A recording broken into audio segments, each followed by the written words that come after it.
ভাইয়া ভাইয়া, যদি আব্বা আম্মা বেঁচে থাকতো তাহলে কি তোমরা আমার অমতে আমাকে বিয়ে দিতে পারতে ভাইয়া?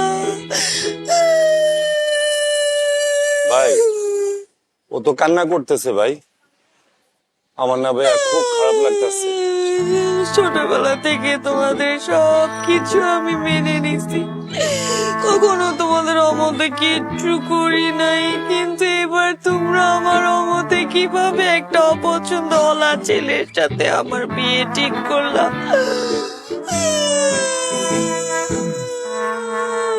তুই তো ইমোশনাল করে দিচ্ছিস, বুকে ব্যথা উঠিয়ে দিয়েছিস। কি বলো, বুকে ব্যথা? এটা কষ্টের ব্যথা। ভাই, তুমি এখনই ফোন করে পাত্রপক্ষকে না করে দাও।